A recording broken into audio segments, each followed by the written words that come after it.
UP और उत्तराखंड की खबरों के लिए एबीपी गंगा को सब्सक्राइब करें और बेल आइकन दबाएं।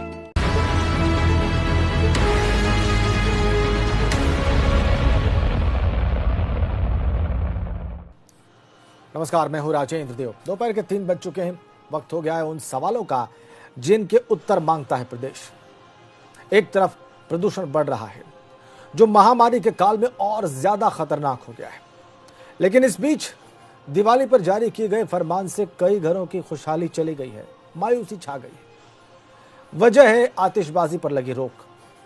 ये रोक तो मानो मजबूरी थी, लेकिन सवाल इस बात का है कि क्या हुक्मरानों ने इस फरमान में देरी कर दी? अगर बैन लगाना था तो पहले से रणनीति क्यों नहीं थी? सवाल यही है कि क्या उन्हें उन व्यापारियों का अंदाजा नहीं था जो त्योहार पर कमाई का सपना संजोए बैठे थे? और इसका जवाब मांगता है प्रदेश।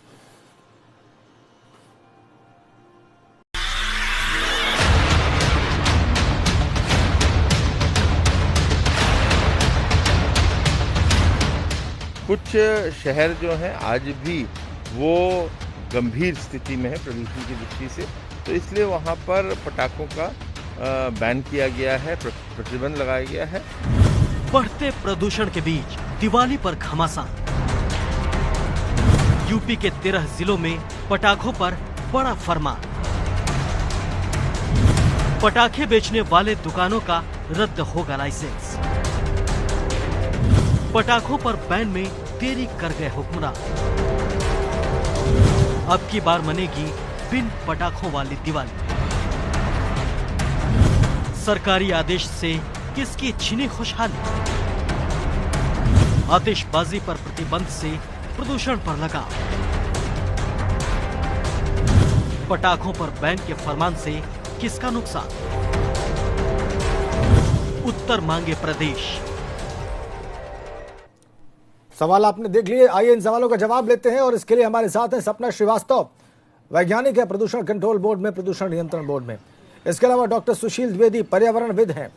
गोपाल दोसर पटाखा कारोबारी हैं। आप तीनों का बहुत स्वागत हमारी इस चर्चा में। मैं सबसे पहले प्रदूषण कंट्रोल बोर्ड की बात सुनना चाहूंगा। डॉक्टर साहब, ये बताइए कि ये जो तरीका है पटाखों को बैन करने का इस वक्त इतने नजदीक आकर दिवाली के, तब जबकि प्रदूषण पहले से ही बहुत ज्यादा है, आपको नहीं लगता कि यह फैसला पहले लिया जा सकता था? इसकी रणनीति, इसकी योजना बनाई जा सकती थी, इसके लिए खाका तैयार किया जा सकता था, व्यापारियों को बहुत पहले और लोगों को बहुत पहले बताया जा सकता था कि भाई पटाखे नहीं जलाने हैं, इसका इस्तेमाल नहीं करना है, इसको बेचना नहीं है।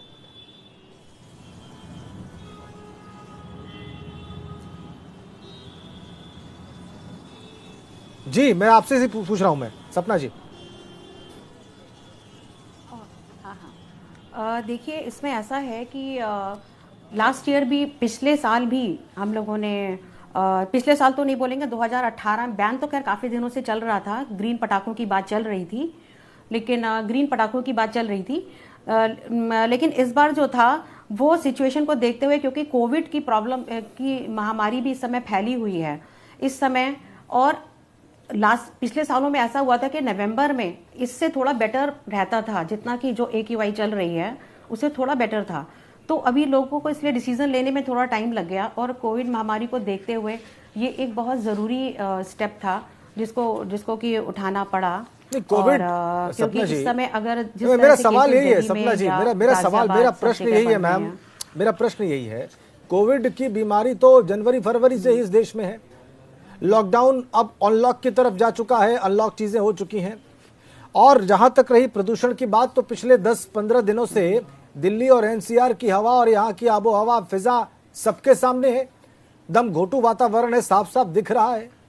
तो जब ये हर वर्ष का हाल है, कोविड को भी 7-8 महीने था, तो जिन कारणों के आधार पर यह फैसला लिया गया वो कारण तो पहले से मौजूद थे, बैन पहले क्यों नहीं किया गया?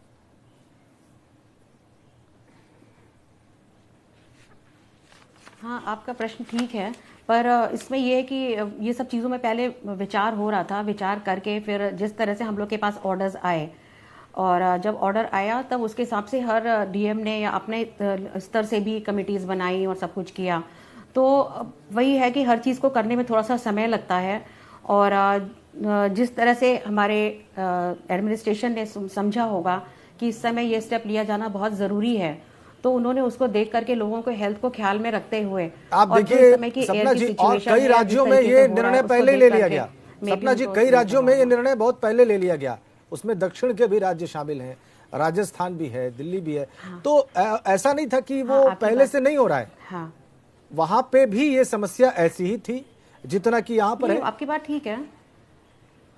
हाँ, आपकी बात बिल्कुल ठीक है। हम लोग तो रेगुलर अपने मॉनिटरिंग करके और सारे डेटा को भेजते हैं और उस डेटा के हिसाब के अनुसार ही वहाँ से लखनऊ से या जहाँ से भी है इस तरह के ऑर्डर्स को दिए गए हैं और जिसको कि हम लोग को अब इम्प्लीमेंट करवाना है। ठीक है। तो मतलब ये ठीक है। इस हाँ मतलब गोपाल दोसर जी हमारे साथ है। सपना जी, भाई हम लोग की रेगुलर मॉनिटरिंग चलती रहती है। ठीक है, आपको इम्प्लीमेंट करवाना है, आपने डेटा भेजे, आपने अपना काम किया और अब जो आपको आगे काम करना है वो तो करना ही है, वो दायित्व है आपका।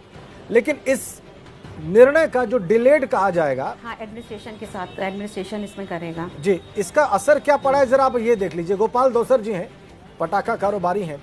गोपाल जी, आप कहाँ व्यापार करते हैं बताइए, और ये जो निर्णय आया है बैन करने का सेल और परचेज को पटाखों के, इससे आपके कारोबार पे क्या असर पड़ रहा है?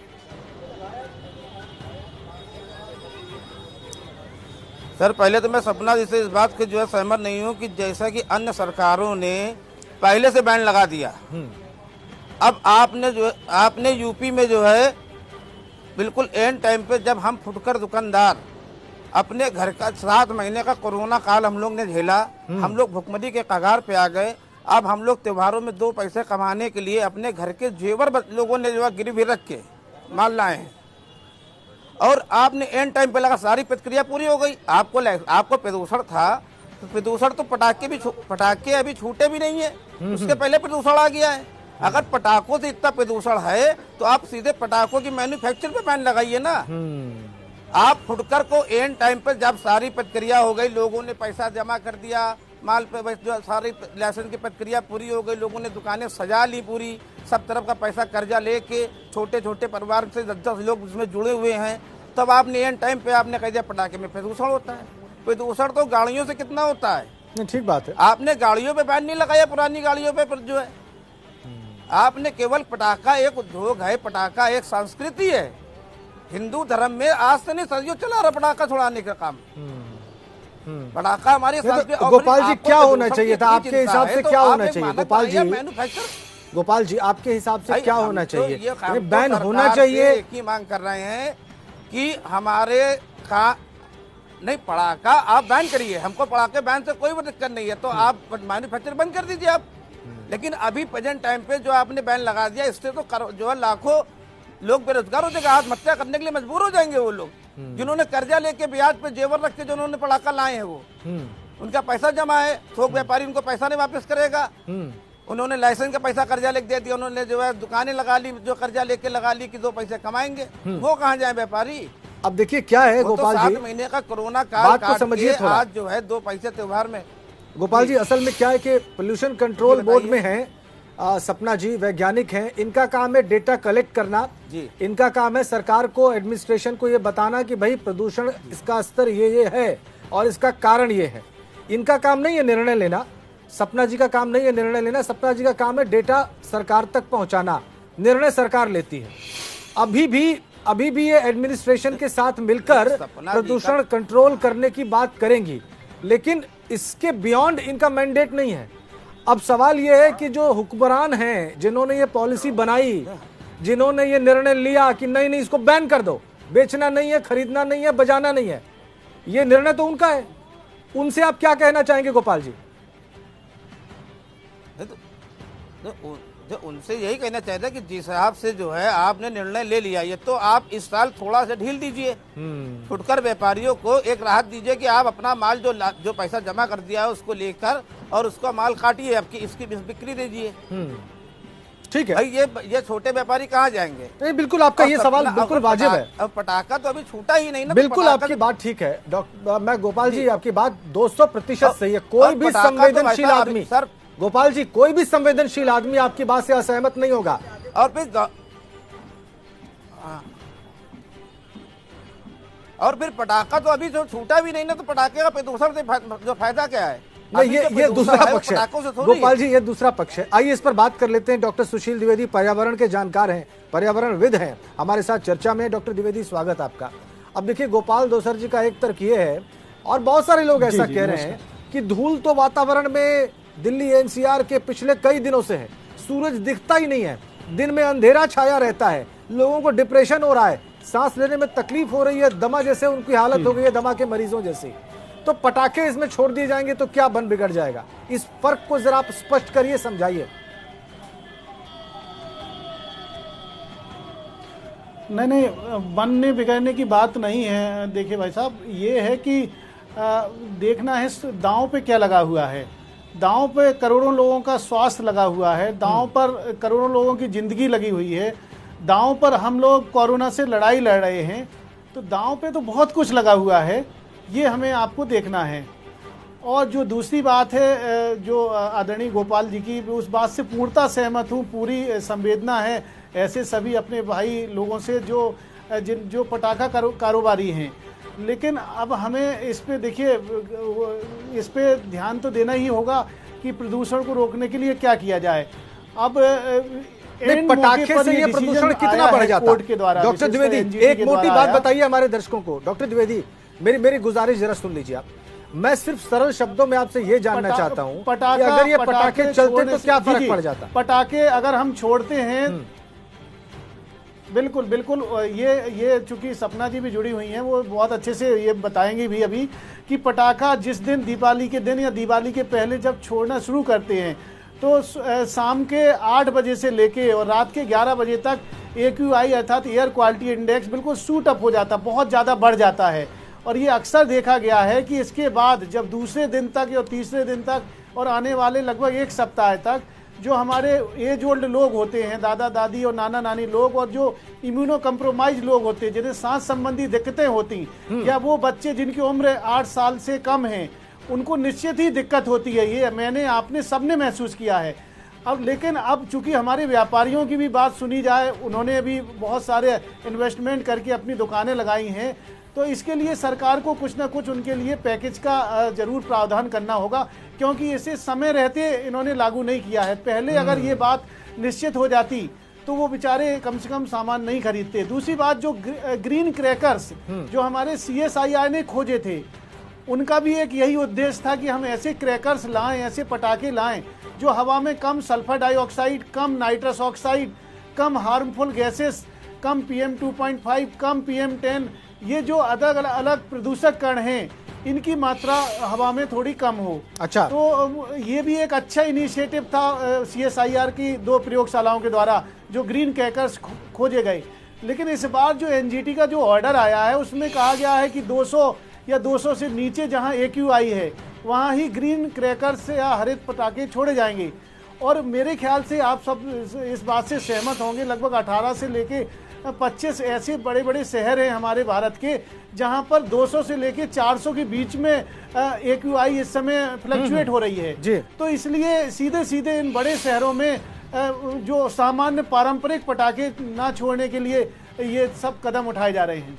ठीक है, लेकिन डॉक्टर द्विवेदी, ये बहुत साफ है कि बड़ा नुकसान हुआ इससे फुटकर व्यापारियों का, पटाखा व्यापारियों का। उनको बहुत देर से बताया है आपने, और अभी गोपाल दोसर जी कह रहे थे कि 7 महीने से तो व्यापार वैसे ही ठप पड़ा है। प्रदूषण और चीजों पे लग रहा है, उस पर भी बैन लगाइए ना। फिर आप गाड़ियों पे बैन लगाइए ना। नए साल पे जो है आप जो लाखों गाड़ियां जो है इशू कर रहे हैं, इन पे बैन लगाइए ना। बिल्कुल बिल्कुल बिल्कुल बिल्कुल आप मोटरसाइकिल कार उद्योग पर गोपाल जी की बात से बिल्कुल सहमत हूँ। पूरी मेरी संवेदना है इनके साथ कि जो डीजल वाली गाड़ियां हैं, विशेषकर जो 10 साल से ज्यादा जो सड़कों पे दौड़ रही हैं, उन पे बिल्कुल बैन लगना चाहिए। और इलेक्ट्रिक व्हीकल का बहुत प्रमोशन होना चाहिए, उनको टैक्स फ्री करना चाहिए, ये इस बात भी है। साथ ही हमें एनर्जी के क्लीन सोर्स भी तलाशने चाहिए, इस बात से कहीं से भी इनकार नहीं किया जा रहा। ठीक बात, क्योंकि पटाखे पूर्ण रूप से पर्यावरण प्रदूषण के लिए जिम्मेवार नहीं है। मोटर उद्योग से जो है प्रदूषण नहीं फैल रहा है, उन पर बैन कब लगाएंगे? गोपाल जी, उद्योग पर बैन लगाइए, गाड़ियों पे बैन लगाइए। बिल्कुल बिल्कुल। चलिए आप सुनिए, अभी आप 4 दिन जो है बैन लगाइए कि सड़क पे लोडर और कारें नहीं चलेंगी, प्रदूषण कम हो जाएगा। आप ये भी तो बैन लगा सकते थे कि त्योहारों के मद्देनजर देखते हुए। बिल्कुल सही कहा गोपाल जी, ये बात आपकी 100% सही है। नहीं चलेंगे इसमें मैं पूर्णतः आपसे सहमत हूँ गोपाल जी। केवल पटाखे जो पूरी छोटे तरह से बच्चे आ आपसे रहे हैं, सहमत हूँ। जो अपने छोटे छोटे बच्चों ये का सिर्फ पटाखों को कंट्रोल कर देने से ठीक बात है गोपाल जी, आपकी ये बात भी सही है और इसमें सहमति है डॉक्टर सुशील द्विवेदी की। वो पर्यावरण के जानकार है, वो मानते हैं कि और भी जो सोर्सेज हैं पोल्यूशन के उनको भी खत्म किया जाना चाहिए। अब हमारे साथ आप सभी बने रहिए, इस दिशा में कुछ होगा भी कि नहीं इस पर चर्चा करेंगे इस ब्रेक के बाद।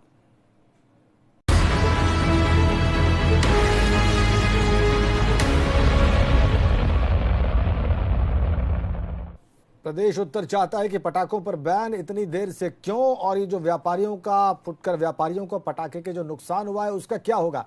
सपना श्रीवास्तव जी, एक कोई भी संवेदनशील पॉलिसी मेकर इस बात को समझेगा कि सिर्फ पटाखों की वजह से या सिर्फ पराली जलाने की वजह से प्रदूषण इतना नहीं बढ़ गया है। इसके पीछे अनेक कारण हैं। मोटर व्हीकल जो गोपाल दौसर जी कह रहे हैं बिल्कुल ठीक बात है। किस तरह की मोटर व्हीकल्स इस्तेमाल में हो, ऑपरेशन में हो, इसको लेकर कभी कोई पॉलिसी गंभीर बनी नहीं, और बनी भी तो वो इंप्लीमेंट नहीं हुई। अब जब सब कुछ बिगड़ जाता है तो आखिरी मौके पर ठीकरा फोड़ दिया जाता है गोपाल दौसर जी जैसे लोगों के सिर पर।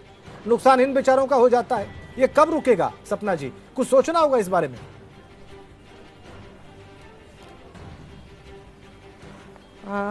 आपकी बात बिल्कुल ठीक है। सारे सोर्सेज जो पोल्यूशन के हैं वो सारे सभी सोर्सेज गोपाल जी एक सेकंड गोपाल जी मैं आ रहा हूँ। हाँ सपना सारे जी। सोर्सेज जी। को मतलब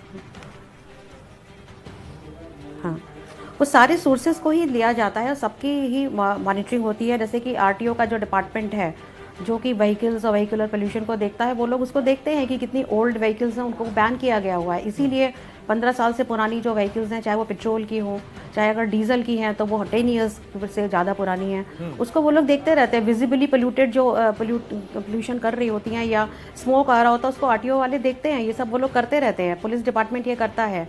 हम लोग का बेसिकली काम है जो एयर पोल्यूशन उसकी पूरी मॉनिटरिंग करना, कि हम अपने मॉनिटर करके और हम जो भी एडमिनिस्ट्रेशन है या जो पॉलिसी मेकर हैं उनको हम अपनी रिपोर्ट देते हैं। नहीं, हम अपनी रिपोर्ट देते हैं, हमारी उस रिपोर्ट को देख करके या हर चीज़ को इवैल्यूएट करके ही वो लोग कोई डिसीजन लेते हैं। और तभी एनजीटी ने ये इस ऑर्डर को निकाला। ये क्योंकि पहले ग्रीन क्रैकर्स की बात हुई थी, लेकिन फिर ग्रीन क्रैकर्स को भी उन्होंने लगा कि शायद इस मौसम में जिस तरह का अभी है या जिस तरह का समय चल रहा है उससे भी बात बनेगी ग्रीन क्रैकर्स ठीक है, नहीं वर्क कर पाएंगे। तब उन्होंने अभी मंडे को, हाँ उससे भी बात नहीं बनेगी, इसीलिए इसी मंडे को ये ऑर्डर आया complete ban for fire crackers का। हुजूर देर कर दी, बहुत आते आते वो शेर मुझे याद आ गया। क्योंकि एक्चुअली हाँ ठीक है गोपाल जी अभी ना उनका पूरा टेक्निकल सेल है, उन्होंने इवैल्यूएट किया होगा। गोपाल जी आप कुछ कहना चाह रहे हैं, मुझे मालूम है तकलीफ बहुत है, उन्होंने निकाला होगा। गोपाल जी जल्दी से अपनी बात कहिए, क्या क्या कोई कागज दिखा रहे थे आप? सर हमने ये कहना चाह रहा, जब ये बैन लगाना था, जब प्रक्रिया जो ये कागज देखिए हमारे पास हैं, ये जो है लाइसेंस की प्रक्रिया पूरी चालू कर दी, सब जगह हम लोगों ने पैसे दे दिए, तो ये प्रक्रिया आपको नहीं करानी चाहिए थी। और उसके बाद सपना जी जो कह रही हैं कि जो है हमने रिपोर्ट बना के दे दी, तो रिपोर्ट आपने बना के दे दी, प्रदूषण की बना दी। पटाखे से प्रदूषण कितना है इसकी रिपोर्ट अभी आप कैसे बना सकती पहले से? नहीं, वो अभी तो पटाखे छूटे ही नहीं है। नहीं, उन्होंने पटाखों की रिपोर्ट नहीं बनाई है, उन्होंने पटाखों की रिपोर्ट नहीं बनाई है। गोपाल जी देखिए आग्रह है, बना दी तो पटाखों नहीं, उन्होंने पटाखों की रिपोर्ट नहीं बनाई है, उन्होंने ओवरऑल जो स्थिति थी उसको मॉनिटर करके बता दिया।